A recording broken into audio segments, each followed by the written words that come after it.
Hi and welcome to Big Data Workshop. My name is Gleb. And yeah, we'll spend 2 amazing hours writing big data. So I hope you have this repo. If you don't have it, there is a flash drive with Ivy cache. So just copy, run, and it works. If you have Java 8, but you can also find Java on this flash drive and IntelliJ. So yeah, who am I? I work in data at Spotify. This is photo we have been hiking 2 days ago. Everyone is alive. So on my daily job, I do functional programming, and I really like it. I also like coffee and monads and all this stuff. I programmed Scala since 2012. Before that, I was doing Java and C#, and now I'm super happy to do functional programming in Spotify. So, yeah, we are hiring. So, if you would be very excited about this workshop, just reach us. We have many positions in Stockholm, New York, and many other cities. So, our plan for today, we would have 3 units. And in the end of each unit, we're going to write some code. So we still have like 15 minutes to download this Ivy cache. While I will speak, you will get used to my accent. Yeah, so there will be 3 sections. We are going to start with batch pipelines and big data in general, and write some code. Then we're going to see how functional programming can help us. And we are going to see how functional programming cannot help us, what can go wrong. And then we are going to convert our batch pipelines to streaming. So, how many people have used Spark in this audience? Wow.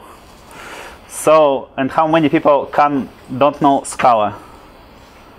Okay, you would have a hard time, but it's very doable. So, yeah. So I hope in the end of this presentation, in the end of this workshop, you will be able to write kind of medium-sized big data pipelines.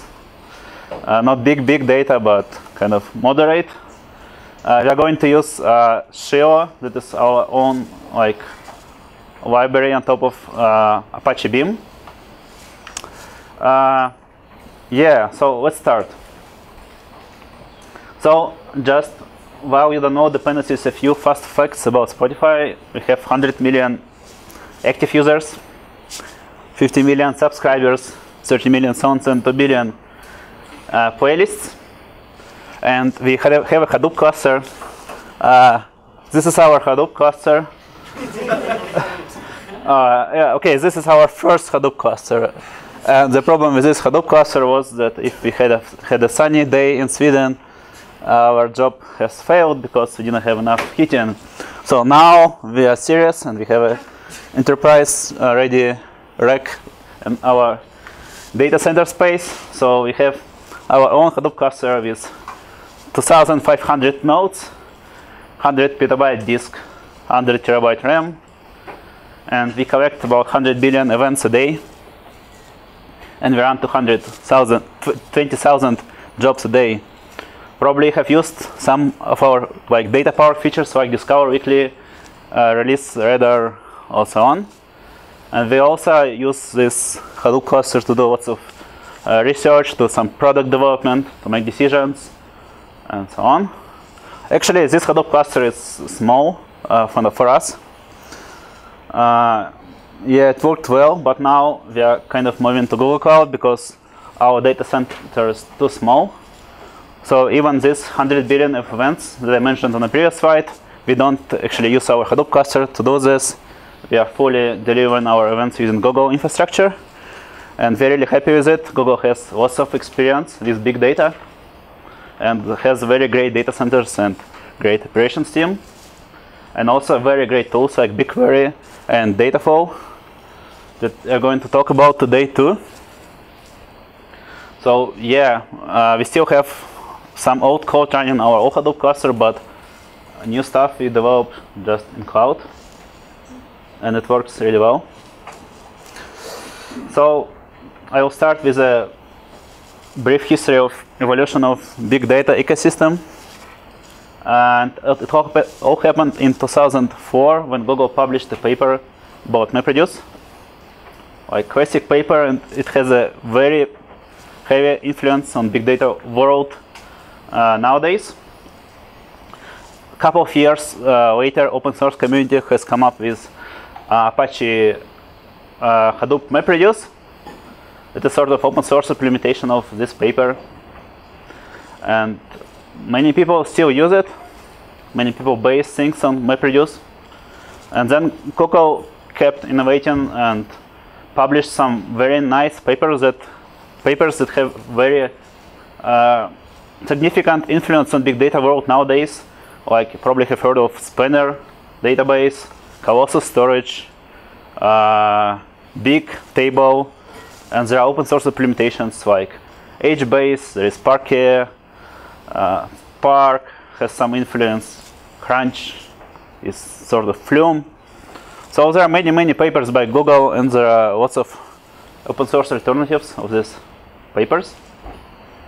And the recent thing happened in 2014 when Google announced a service in their cloud called Google Cloud Dataflow. That is sort of Spark but managed by Google, so we just give them a jar and they run it.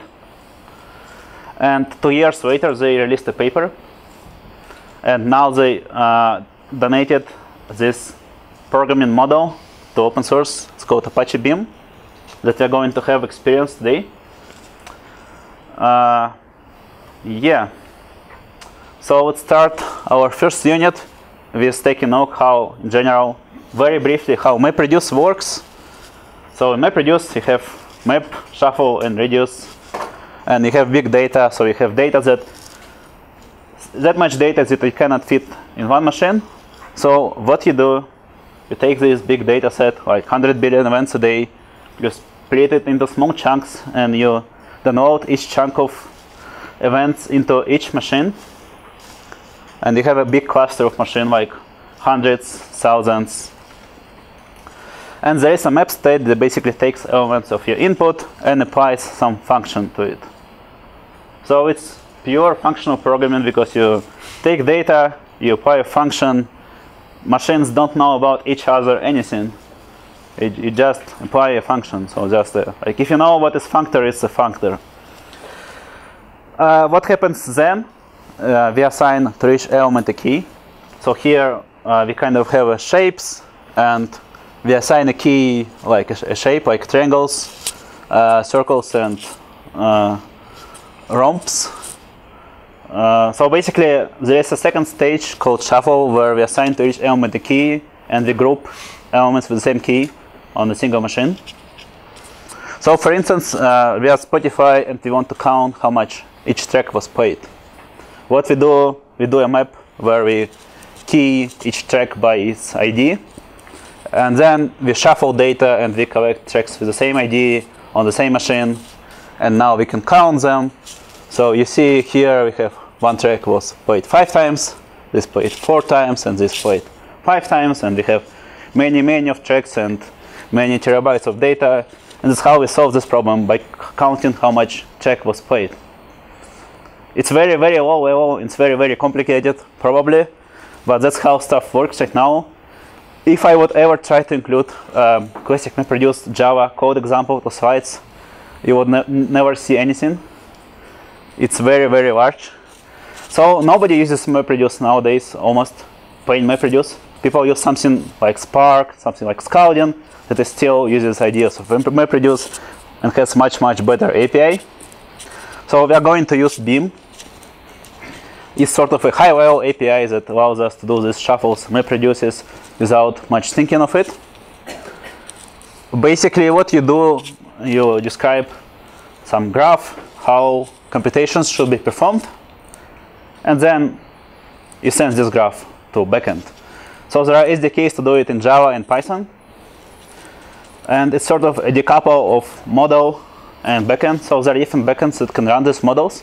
There is one by Google. There is Spark backend, Apache Apex, and Flink.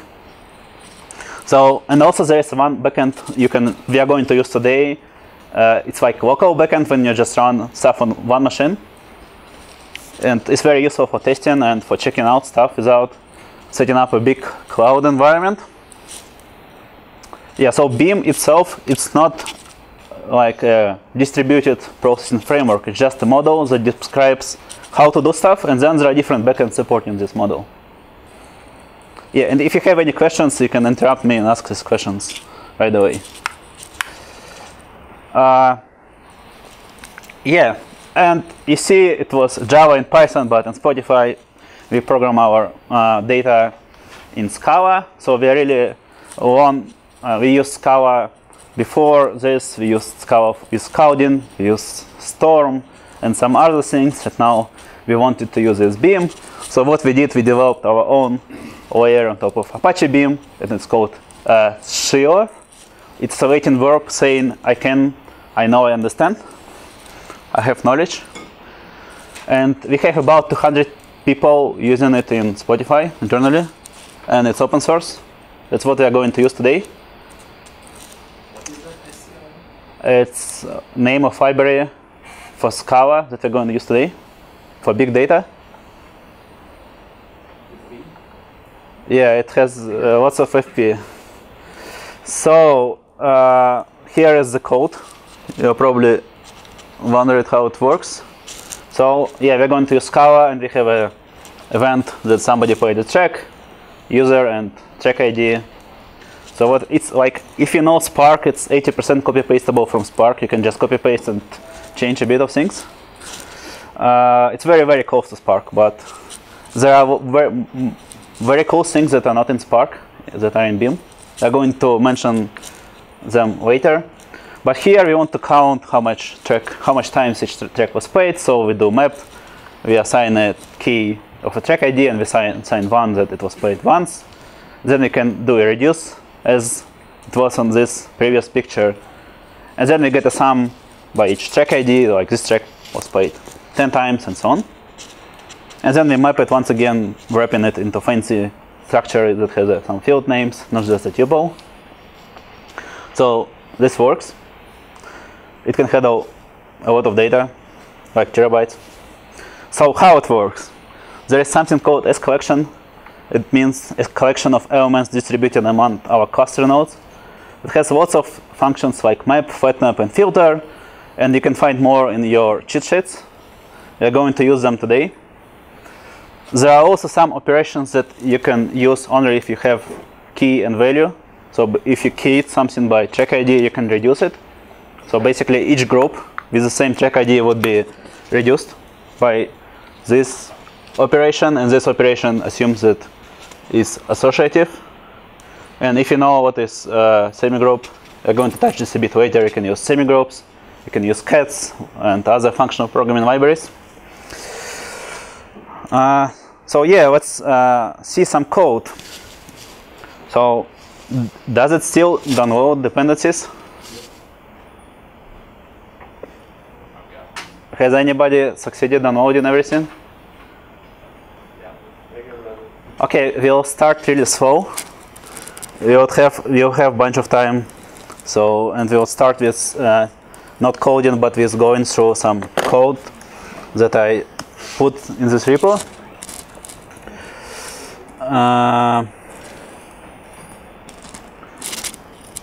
So what we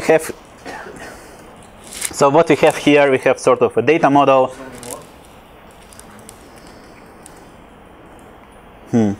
Okay. Good. Okay, so what we have here, we have a data model that we're going to use today. So we have an event that user played a track, and this is milliseconds that this track was played for, like it was played for 30 seconds because user skipped this track, or it was played for 5 minutes because it's a 5 minutes on and was played completely. And this is the time when this event has happened. And we also going to use some metadata that probably don't really like how it's structured, but there is a track ID, a title, and genre. And there is some fancy types that would allow us not to screw up. Yeah, and our first code that we're going basically to do a paycheck count. We're not actually going to do it, but we're going to go through it. So let me just quickly drive you through the code. So it all starts with main, and then we create something called Scio context, where we pass args, command line args, and we get other kind of args, that is Scio args. And if you ever use Spark, this is the same as the Spark context. Basically, this is kind of a session to our cluster, and we can use it to orchestrate our workers.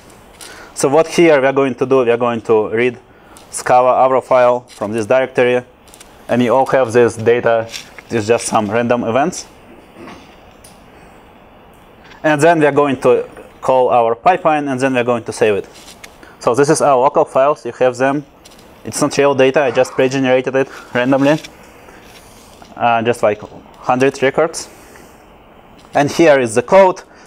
Basically, it's the code from the slide. So we have tracks. We key by track ID. We count by key, and we map it. So is it still downloading? Okay.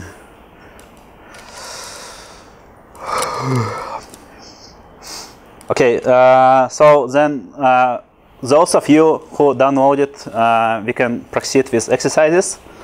And for those who are still waiting, we are going to do it together. So what I want you to do is first we're going to open SBT Shell. And there are some fancy SBT Comments that I added for you that would allow us to execute first unit and to test it. So basically, I added some tests, and I want you to fix these tests for the first unit. And there are two fancy commands called avro read that would print contents of arrow file. And avro is a file format to serialize things. So usually you use some binary format to store things on your distributed file system. And one of these formats is a very, very popular called avro.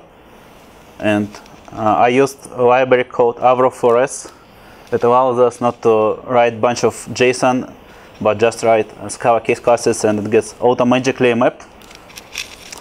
So let's see. I'll go to my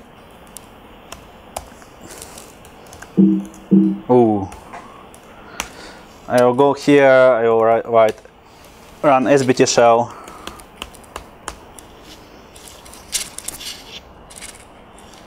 Have everything preloaded.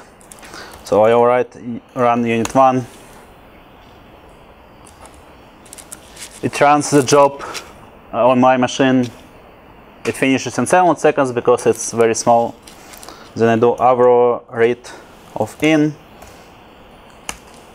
And you see there are some events pre-generated, like user with 0 ID played this track and this number of seconds. And in output, I got aggregated results. And it's not JSON, it's binary format, but it pretty prints it to JSON.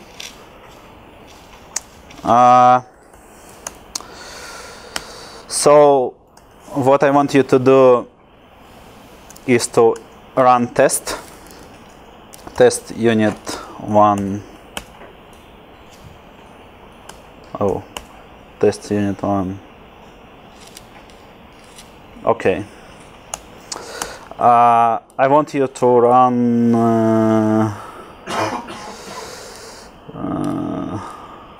this test. Sorry. I want you to run this test. Yeah, it would fail because code is not implemented. So your task is to fix the code, and we're going to check the code shortly. So yeah, test unit 1 doesn't work, so please use test only this. then you would execute only this test. You can just type test, but then you would see a bunch of other tests that are still failing from other units.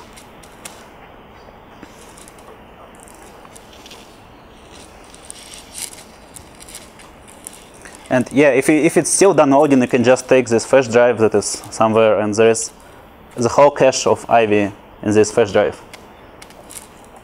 So you can just copy a folder, run shell script, and it would work.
And if you have trouble with running on something, just raise your hand.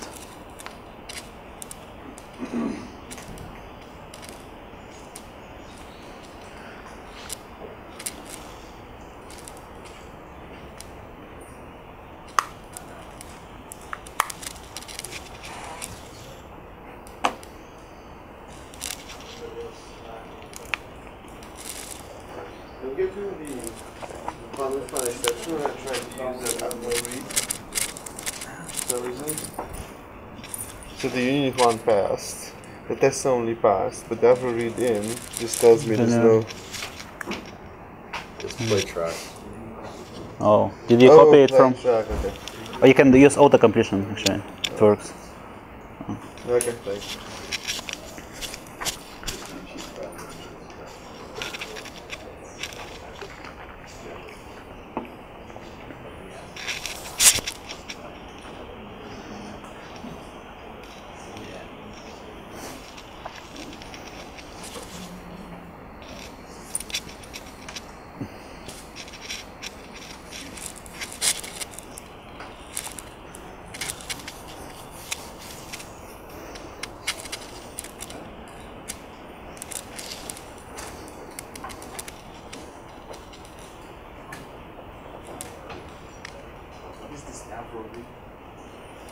So it just prints file to JSON, so you can read it. Because it's binary file, you would not be able to read it.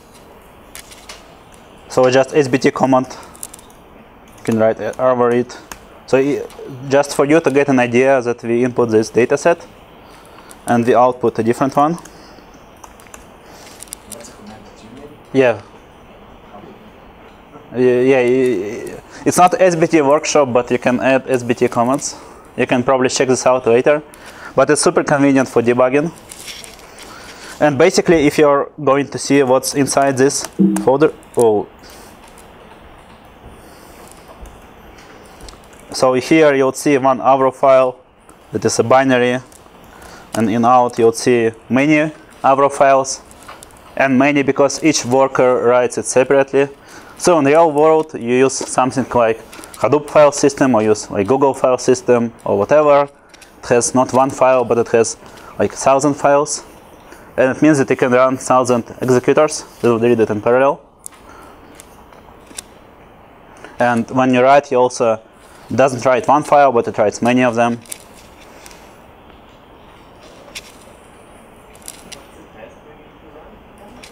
Okay, so you need to run US LambdaConf track count job test.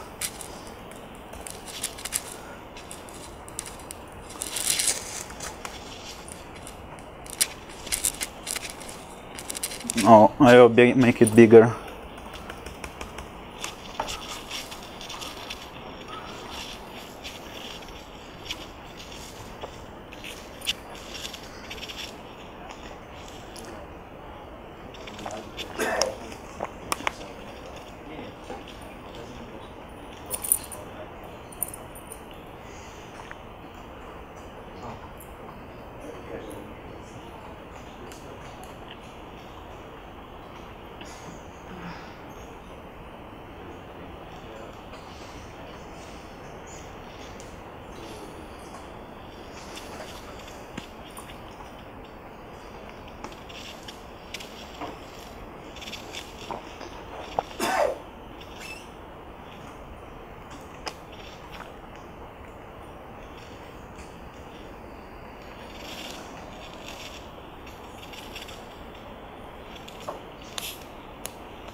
Has anybody finished? think so Yeah, if you find this fetch drive that is somewhere here, it has all dependencies. Has anybody finished the second exercise? No?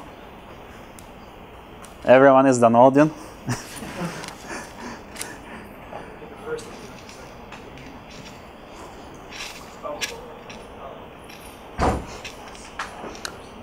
Okay, yeah, I guess most of the people are downloading, so let's have some action.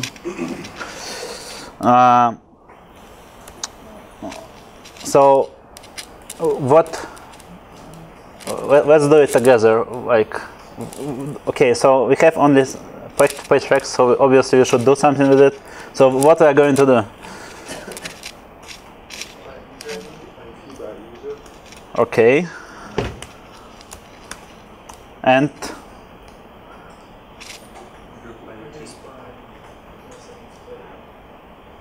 what was it? What like map? Oh, not by key. Oh, should we map here? Like,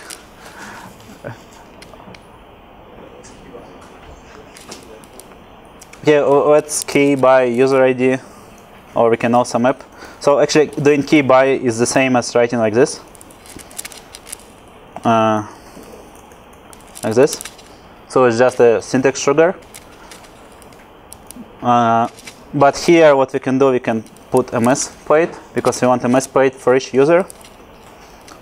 And then there is something called reduce by key that requires us operation that like is associative. So basically it's a sum here. But really, if you don't really want to sum, you can just write .sum, and it would sum anything that is summable, and summable means there is a semigroup. So ints, you can sum ints, for instance, and as a result, what you would get is a S collection of user ID and one, but we need content hours. That is a case class with the same fields. Basically, what we can do map content hours.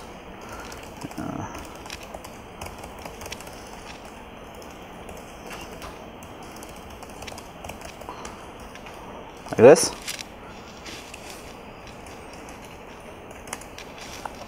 If you don't want to write that much code, but can actually do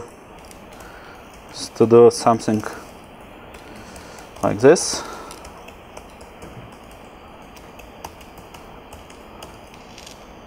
This is just a Scala syntax sugar that each case class that has a tuple, assuming that if you have a tuple here and the same like shape here, you can just call this constructor. So we can simplify everything. Let's clean it.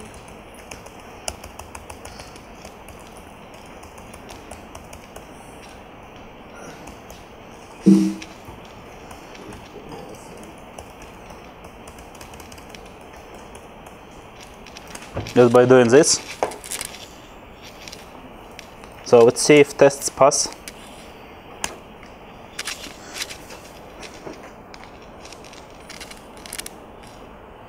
Okay. Sum by key. Yeah. So sum assumes that you can just sum, but here we got a compiler error saying that there is no semigroup instance, meaning that I have no idea how to sum tuples. So if you do sum by key, it would compile.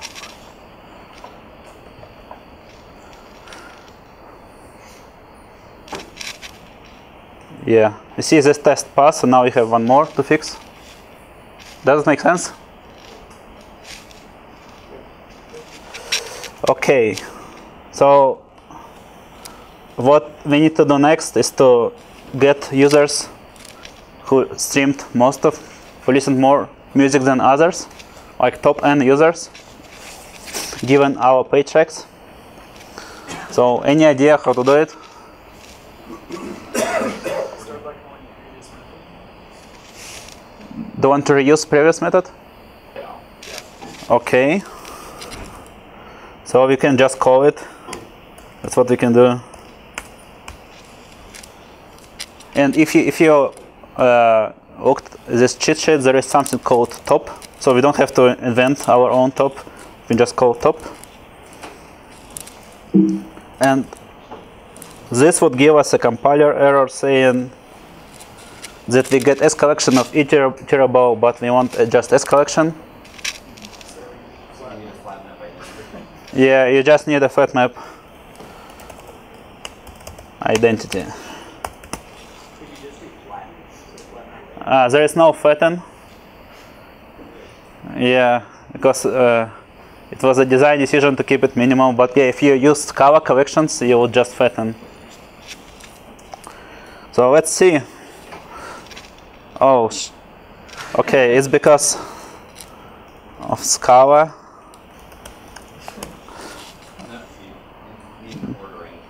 Okay, yeah, now we need ordering. So, who was on Pavel's workshop yesterday? Okay, you probably know how to do ordering, right?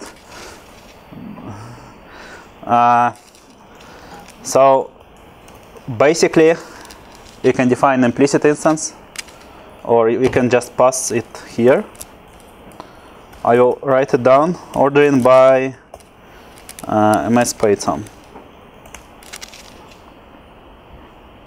So what it would do, it doesn't know how to order users, right? It just, user is something arbitrary, right? You can order them by username, by user ID, whatever. So to have top users, we need some way to know how to sort them. So this is done by ordering in Scala, and we can say, I want to order by ms Python. So let's see.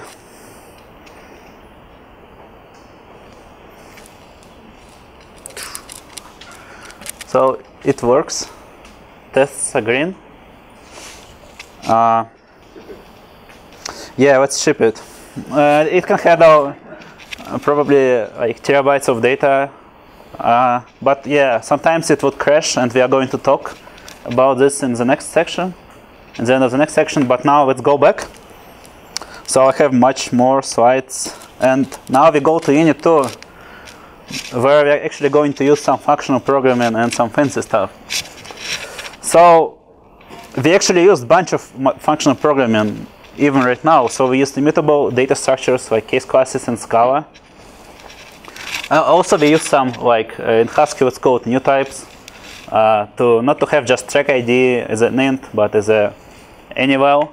Very useful not to mess up with different kinds of integers, especially when you're doing joins. We used second order functions, functions that take other functions, so like map. It takes a function that we need to apply to each element.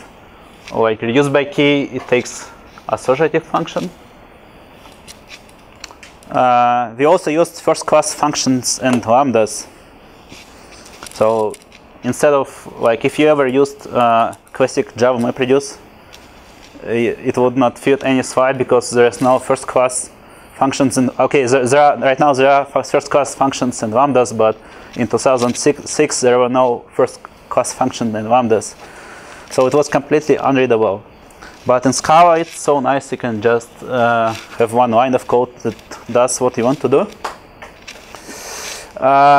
There is a pattern matching. Probably here it's not super like effective because we just have a tuple and we extract two values from it. But sometimes if you use options, it's very nice to work with options with pattern matching of use either, like lists, whatever. So yeah, that's why we try to write our pipelines in Scala because it's so nice and so easy, and also it's very type safe. So we also used some composition. So we composed our pipelines. So first we defined content hours that was defining content hours for each user, and then we actually reuse this step into top users. And it's so nice because everything is kind of pure, so you don't have any side effects when you call anything. That's why you can compose things without getting shoot by some null pointer exception or like whatever. Super useful. Usually, like when you have a huge code base, you would decompose your pipeline into different steps that has some logic behind it. You can also use composition from functions. So when we, like for instance here, if we had a map, we can extract it to a function, and in this function we can use other function. We can compose everything, and everything is immutable. So we don't have unpredictable stuff. Even if you try to mutate objects, actually Dataflow or like Apache Beam, it would throw an exception saying, don't mutate stuff. So it's very defensive against making mistakes from the past. Yeah, but usually you just use case classes, and it's not easy task to mutate a case class. But yeah, you can mutate case class in Scala, unfortunately. So let's go to the next part. We are going to talk a bit more about functional programming. And we need to open the next file with two underscore here. So what we have here is incomplete classification of music genres having only metal, jazz, rock, and pop. Yeah, not to have any holy wars. And you probably recognize this pattern if you used Java before. It's kind of enumeration in functional programming world. It's kind of a very simple case of ADT that doesn't have any, that has only 4 possible values. But this is very nice if you want to encode your domain model, because then if you use pattern matching, Scala compiler will help you to handle all possible cases. So why do we need to use it? Because you remember I showed you something in the beginning called metadata with a bunch of strings and genre as a string. You probably didn't like it. Nobody said that this is bullshit, but this is yeah, not good. So usually when you program, you define types for track ID. Title is usually a non-empty string. I mean, not usually always. And genre is also something fixed. But the problem is that in real world you get some kind of database dumps, some CSV files, Excel spreadsheets, or like whatever that doesn't have any types at all. So you have to deal with it. So usually what you do, you take this untyped thingy and you try to parse it somehow. So here we have this parse method that takes our metadata and tries to parse it. And this is kind of a partial function because you cannot parse everything.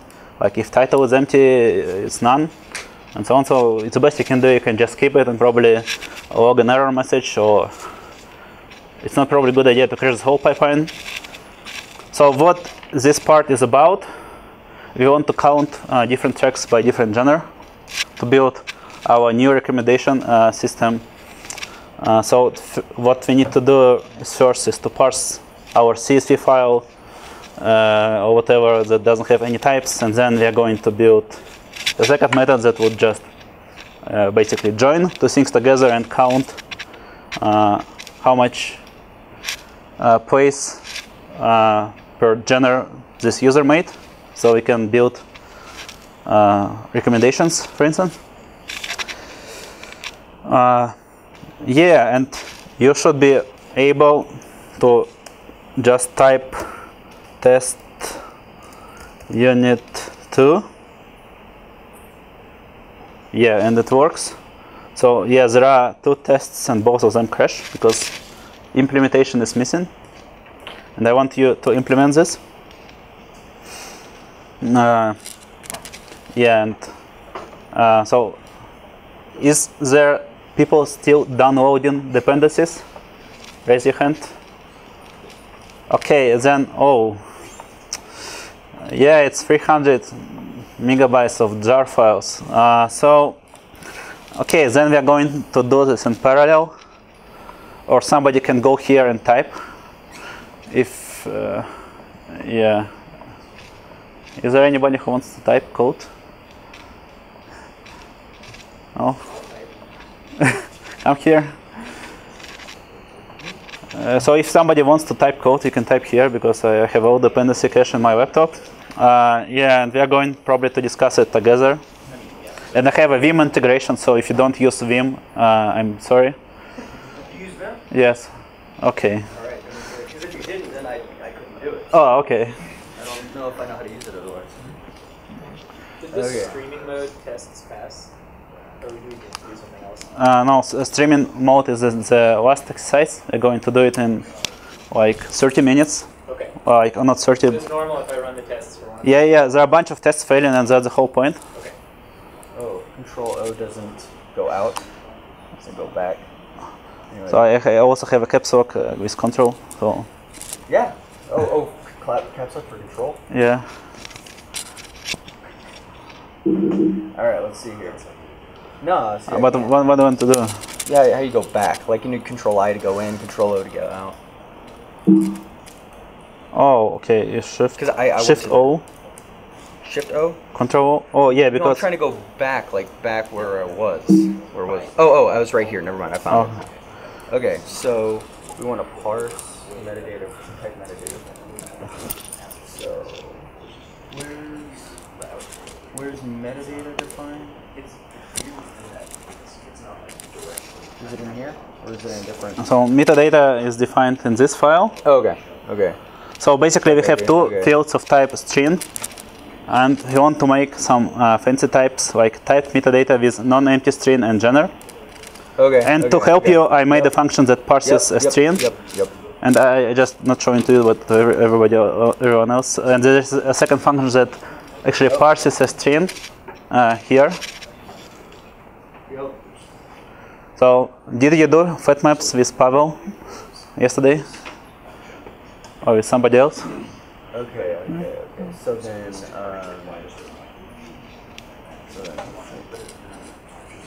let's see.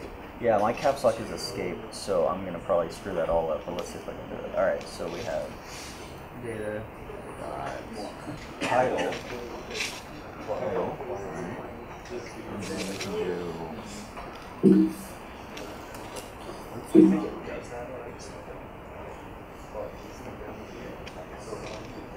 Man, yours is very different than mine. So if somebody needs help, raise your hand. Alright.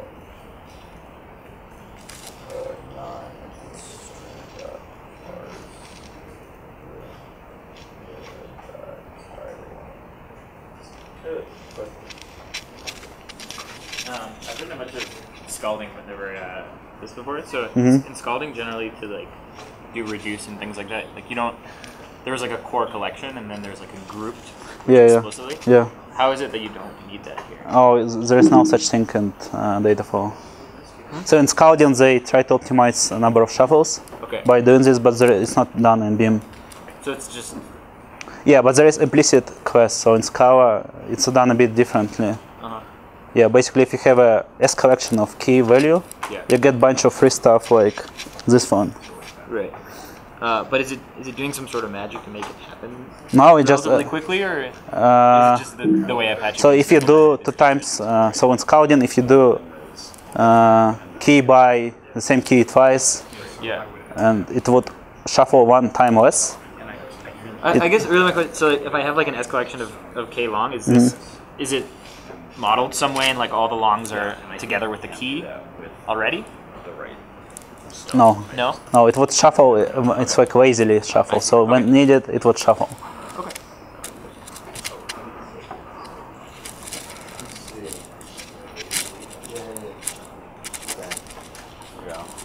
So Your keyboard is very weird. What's it's a Mac keyboard.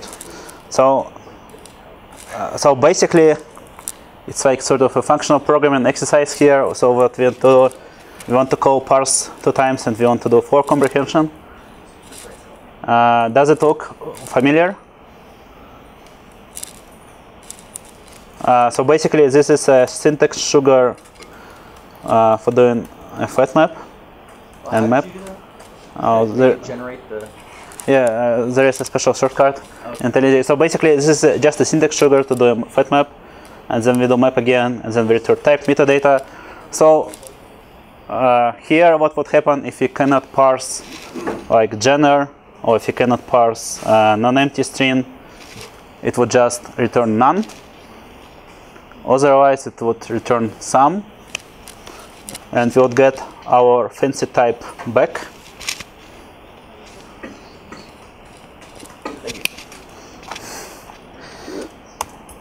Oh, but yeah, in Scala there is a syntax sugar to write it with for comprehension, so it looks very natural after some time.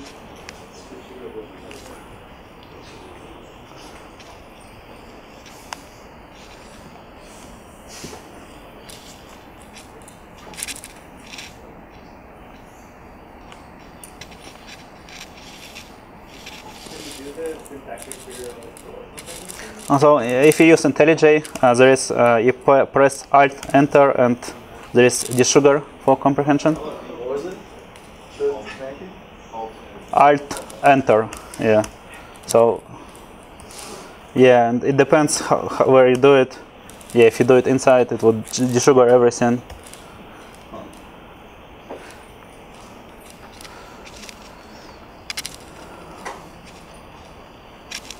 So what happens here, we have this parse metadata method and we do a fat map. So what would happen, it would just throw away metadata that we cannot parse. Probably it's not a good idea to do it in real world, to just throw away. But we'll get back to it in the end of presentation if you have time. So there are different techniques how you can log this and report. So then you can decide, like if things are completely broken, like if you cannot parse everything, then probably something has changed. Or if you cannot parse one metadata record, probably it's kind of okay if you don't want to break everything because of one empty line in your CSV file.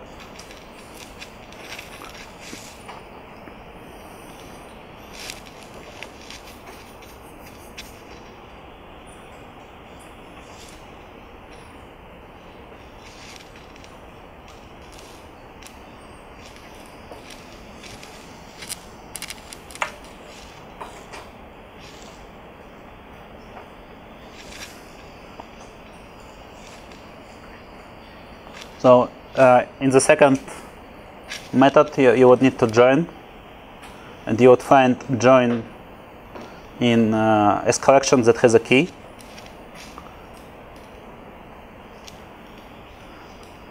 So meaning that at first you need to key by, and then you'll be able to join. So if you type it, it will be pagechecks.keyby. We want to join by track ID. And we can do metadata key by track ID. And now we can do a left outer join, for instance. Or we can just do a join. This.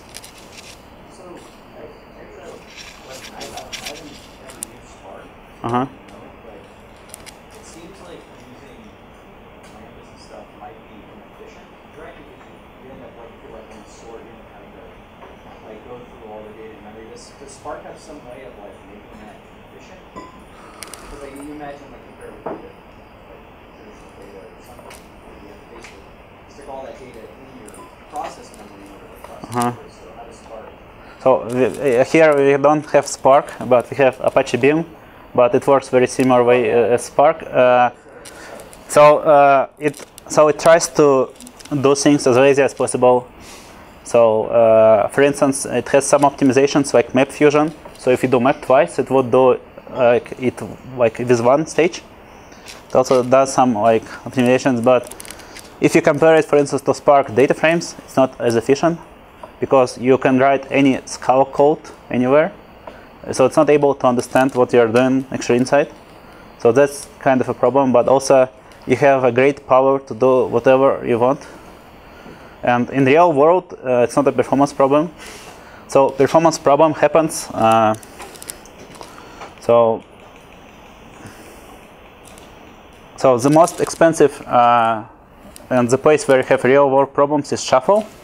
So it's usually good to reduce to number of shuffles you do, because then you have a network overhead. So usually bottleneck is shuffle. So, and if you just try to optimize your data structures to, like, for instance, if you join something and you just need one field from metadata, you can just map before joins, and then you'll shuffle much less data. So it's very good practice to think about it. But also kind of the whole approach of Spark and Apache Beam and everything else is to make simple things simple. So technically you just cannot just say, okay, I don't care, like I will just write code and it would work. So that's the magical part. But then if you want to save like some money or some time, usually you try to understand what you're doing, what you see dependency graph, and where you can remove some shuffle, or where you can shuffle less data. But there is no kind of number of automatic optimizations. It's very limited. It's kind of one of those things where somebody can try to like start reading the source, try to understand really how this stuff. Yeah. I still like understand like how passing the lambdas and stuff to use the language itself to do all of this. How is that not itself being really efficient? So in the real world, it works pretty well. So we process like hundreds of terabytes using this Scala code. So that's why Yeah.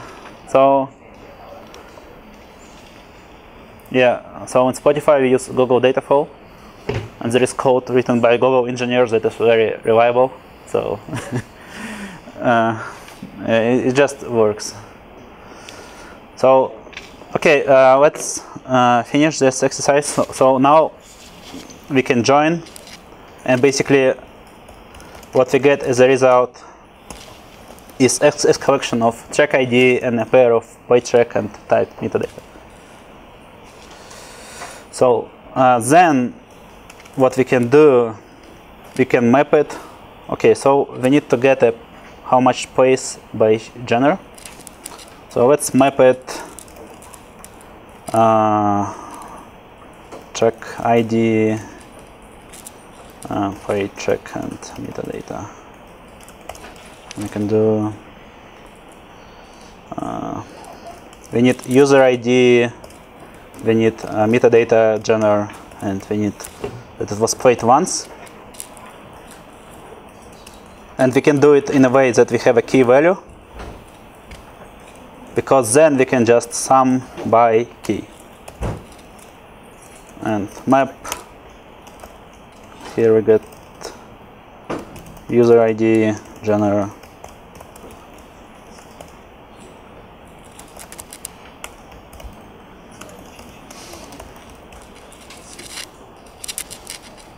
Does it work? no, Okay, we need int. Yeah, but okay, type checks.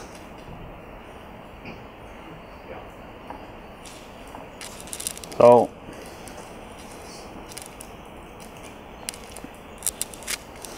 has anybody used the hash join instead of join? We're going to talk about it very quickly. But actually, so this code would pass all tests. Oh, really? Okay. Yeah? So did you do a sum, or you just did a map? Well, actually, without summing passive. I'll get up. Okay.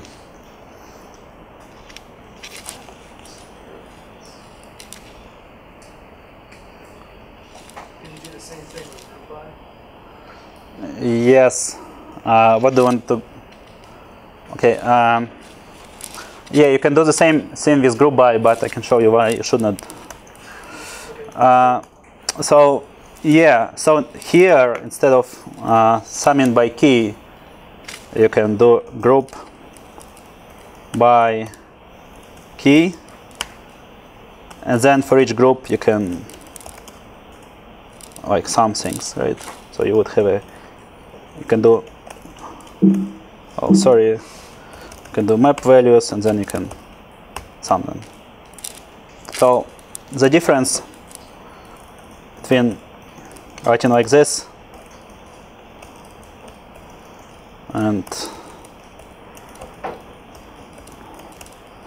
what was it? Sum by key. What is the difference between these two? So they would get equivalent results, but the second would be much more runtime efficient. And to explain why, I need this picture again. Where is it? This one. So what would happen in the second example? It would sum values before doing shuffle. So if on the same machine you have like 10 tracks, it would send not track 10 times, but it would send 10 and this track. So in this way you shuffle much less data. So but instead of, if you do group by, it would send 10 records even if you can sum them on before shuffle. So that's why usually your performance bottleneck is shuffle. Like it's the main problem, because that's when you have a network. That's why you should be really careful with using group by key. But yeah, this would pass tests. But this would, if you push it to production, it would likely blow up.